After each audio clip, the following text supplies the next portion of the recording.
Good afternoon. Today we are conducting a face-to-face interview of FCI, and you will see that how the interviews are conducted and how the candidates are replying in the interview, and what is the coverage we are supposed to have in the interview session. You will find that we have covered the introduction of the candidate, the academics of the candidate, about the FCI organization, about the job role, and some situation questions, and also some questions on his academics. This is a complete interview which are expected from any candidate who is going to face this interview. You may take the advantage of this live interview. Thank you.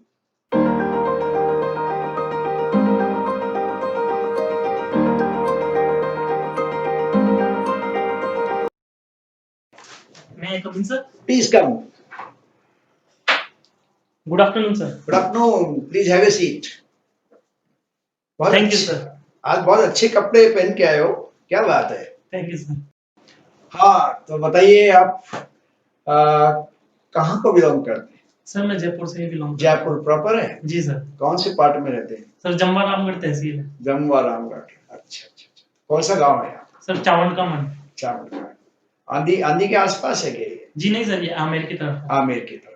अच्छा अच्छा। जमवा रामगढ़ बांध काफी आजकल उसमें खबर में चल रहा है, पता नहीं वहाँ पानी वानी नहीं आता है। सर पानी की थोड़ी कमी है उस एरिया। क्यों, क्या बात हुई?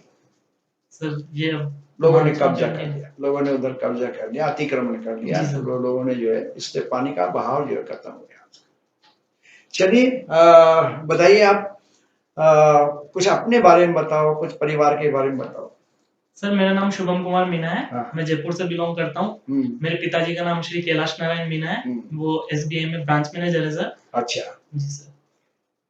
कहाँ, कौन सी पोस्ट में? सर वो स्केल 1 ऑफिसर है। स्केल 1 ऑफिसर जी सर। अच्छा। और आपने क्या किया है?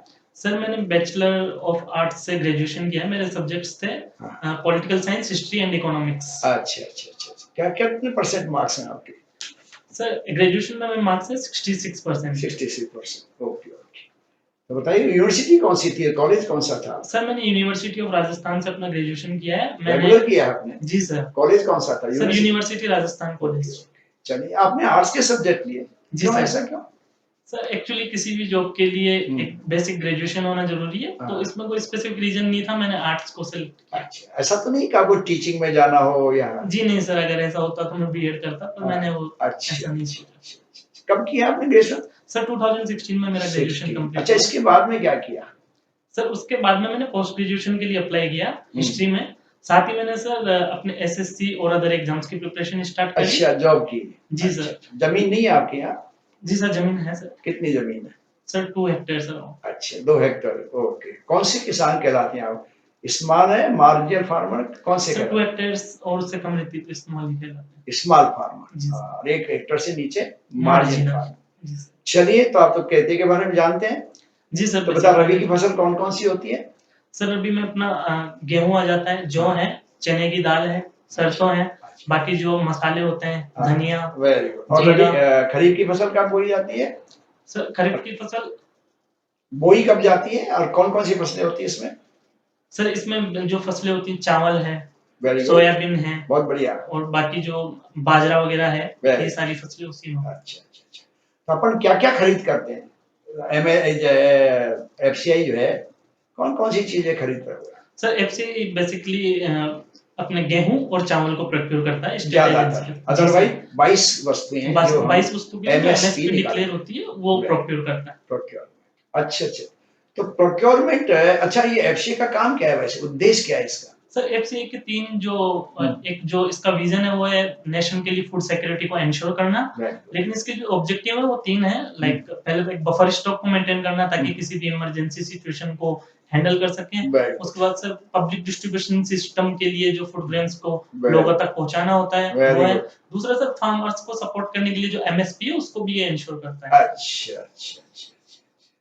तो ये बताओ यार, ये इसका स्ट्रक्चर क्या है का एसबीआई का, कब बना था, इसके कैसे? सर एफसीआई की स्थापना 19 जनवरी 1965 में हुई थी। एफसीआई एक्ट बना हुआ है सर 1964 में। उसके प्रोविजंस के अकॉर्डिंग सर इसका जो वर्किंग होता है। अच्छा सर इसके अभी जो वर्तमान चेयरमैन हैं वो मिस्टर डीवी प्रसाद हैं। Very good. और सर इसका जो पहले हेडक्वार्टर था वो चेन्नई में था, लेकिन अभी बाराखंबा रोड स्टार्टिंग में 1965 में। जी सर। और अभी इसका जो हेडक्वार्टर है वो दिल्ली बाराखंबा रोड पे शिफ्ट कर दिया गया है सर। और सर हेडक्वार्टर के बाद इसमें जोनल ऑफिसेस होते हैं सर। कितने जोन है सर? 5 जोन है। North zone, south zone. आपने कौन सी जोन के लिए अप्लाई किया? सर मैंने नॉर्थ जोन के लिए अप्लाई किया सर। जी। कितने स्टेट्स हैं north zone? Sir north zone में 10 स्टेट्स हैं सर। अच्छा। और कितने जोन है अभी? टोटल 5? जी सर 5। अच्छा, फिर रीजनल ऑफिस है? जी सर, फिर रीजनल ऑफिस है, उसके बाद डिविजनल ऑफिस होते हैं, फिर लास्ट में डिपो आता है। अच्छा, फिर डिपो मैनेजर के लिए अप्लाई किया? जी सर मैंने। क्या जॉब रोल है डिपो मैनेजर की? Sir depot manager basically he is the overall incharge of a single godown, और he may be overall incharge of 2 or 3 godowns at a time. Okay. और he is the overall supervision करना होता है sir इन और out movement जो godown से होता है उसका। सर बाकी जो अदर सेक्शन है, मूवमेंट है, क्वालिटी चेक है, उनके साथ कोऑर्डिनेशन करना होता है ताकि फूड ग्रेन से उनको अच्छी कंडीशन में रखा जा सके। सर कॉन्ट्रैक्ट लेबर एक्ट के अकॉर्डिंग जो लेबर्स हैं उनको भी हायर करना होता है कॉन्ट्रैक्टर के थ्रू, और डिपार्टमेंटल लेबर है उनको भी सर जॉब एलोकेट। क्या ये कॉन्ट्रैक्ट लेबर एक्ट हमारे लागू होता है क्या? जी सर, एनी ऑर्गेनाइजेशन जो 20 या 20 से ज्यादा लोगों को एम्प्लॉय करता है। हमने सुना है कुछ जगह इसको वेव कर रखा है। जी सर, अभी गवर्नमेंट ने एफसीआई के कुछ गोडाउन्स में कितने गोडाउन है? कितने सेंटर्स है? सर ये अराउंड 19 में एग्जेम्प्ट कर रखा है। नहीं ज्यादा है कुछ। हमारे यहाँ बहुत रात दिन, आप जानते हैं लेबर का काम बहुत इंटेंसिव वर्क है। जी सर। ठीक है, और इंटेंसिव वर्क होने से लेबर टाइम कई बार लेट तक काम करती है, कई बार इसमें इसको पे करता है, क्योंकि नो प्रॉफिट नो लॉस वाली ऑर्गेनाइजेशन। चलिए, तो आप बताइए, आप क्या विजन है आपका? जी, आपको जॉब करके कहाँ तक पहुंचने का है, उसे कहते हैं विजन, आपका लक्ष्य। जी सर, मेरा विजन यही है कि एक रेस्पेक्टेबल गवर्नमेंट जॉब हो जिसको सोशली रिकॉग्नाइज किया जाए। और रिटायरमेंट वहां से कहाँ से देंगे आप? ये भी विजन होता है कि आप कहाँ से रिटायरमेंट लेओगे। सर अभी अगर एफसीआई में मैं आ रहा हूँ तो मैं आई एम होपफुल कि मैं यहाँ की सीनियर पोस्ट पे पहुंचो। जी सर, मेहनत करूंगा और सीनियर मोस्ट पोस्ट पे पहुंचूंगा। जी सर। Okay, very good. चलिए, आप ये बताओ, डिपो मैनेजर के लिए बाय द वे आपके पास लेबर स्ट्राइक कर गई। जी सर। आप जानते हैं लेबर कॉन्ट्रैक्ट के होते हैं, कॉन्ट्रैक्टर कई बार पैसे नहीं देता। जी सर। है या टाइमली होता है, और हो सकता है उनकी कोई कॉमन प्रॉब्लम। जी सर। आप क्या करोगे? सर सबसे पहले हम डायरेक्टली लेबर से काफी ज्यादा नंबर में वो होते हैं, उनसे डायरेक्ट डील नहीं करके पहले रीजन जानेंगे कि किस वजह से स्ट्राइक हुआ है। यस, उनके किसी एक नेता को जब बुला लेंगे, उनका रीजन क्या है। जी सर। हो सकता है वो हमारे से नहीं हो, उनके कॉन्ट्रैक्टर से हो। जी सर। इश्यू क्या है, तो वो आप एक नेता से बात करो। जी वेरी गुड, बहुत बढ़िया आपने जवाब दिया। आगे सर वो रिप्रेजेंटेटिव से बात करके रीजन जानेंगे, उसके बाद अगर हमारे लायक वर्क होगा तो वो हम करेंगे ताकि उनकी प्रॉब्लम को एड्रेस कर सकें। बाकी सर हम कॉन्ट्रैक्टर से कांटेक्ट करेंगे कि जो भी इशू है वो लेबर से बात करके उस इशू को रिजॉल्व करें। अगर पेमेंट वगैरह का कोई इशू है तो हम अकाउंट्स में बात करके उस चीज को एड्रेस करने की कोशिश करेंगे। अगर नहीं रिलीव हो तो आप रिलीज करा दो। जी सर। और अगर वो कैसा हमारी वेज बढ़ाओ तो सर हम उनके सामने बात कर लेंगे, उनको ये आश्वासन दिलाएंगे कि जो आपकी डिमांड है उसको फुलफिल किया जाए। नहीं, ऐसा नहीं कर सकते ना, कई बार वेज में वेज एक्ट होता है या लेबर कमिश्नर तय करता है मिनिमम वेज। जी सर, इसके लिए मिनिमम। उसके बाद में हमारा कॉन्ट्रैक्ट होता है, टेंडर होता है, उस टेंडर से ज्यादा कैसे दे सकते हैं? उससे ज्यादा नहीं दे सकते, लेकिन जो पेमेंट रुका हुआ उसको हम रिलीज करेंगे। वो बात अलग है, वो तो वो कहते हैं हमारी मजदूरी बढ़ाओ, उसका क्या करेंगे? सर वो तो गवर्नमेंट ने डिसाइड कर रखा है, वो तो कॉन्ट्रैक्टर के थ्रू है, तो कॉन्ट्रैक्ट से अपनी लिया हुआ है।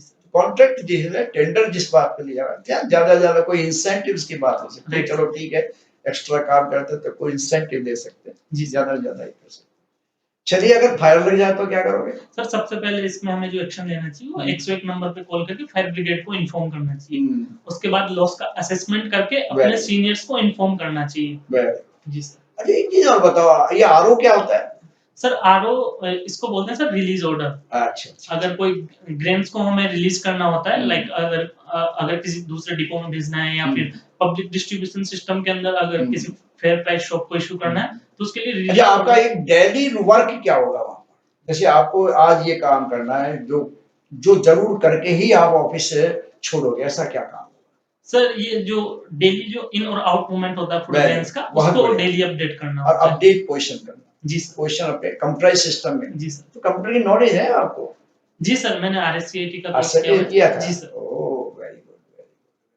तो चलिए बताओ, आप अगर बाढ़ आ जाए तो क्या करोगे?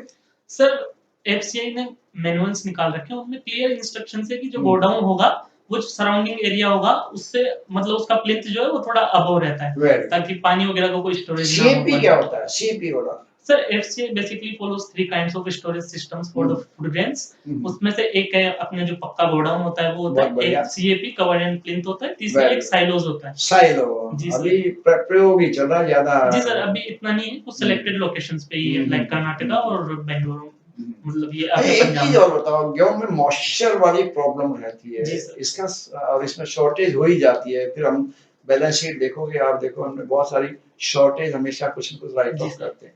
क्या क्या जी है सर, इस? प्रोक्योरमेंट के टाइम पे हमें ये इंश्योर करना होता है कि जो इसके लिए मॉइस्चर जो अलाउ जो लिमिट दे रखी है वो 14% है। 14। अगर उससे ज्यादा होगा तो हमको वो प्रोक्योर नहीं कर पाएंगे, उसको रिजेक्ट करना होगा।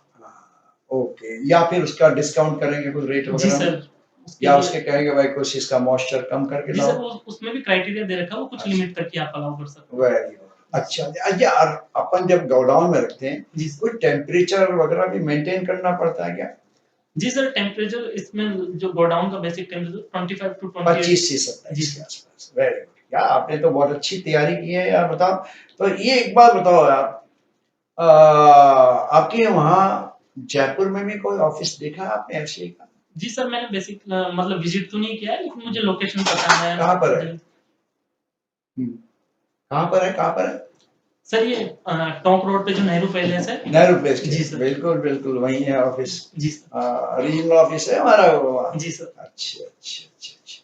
तो बताइए यार, एक बात बताओ, आपने अपना आर्ट्स लिए, जी सर। आपका सब्जेक्ट क्या था आर्ट्स में?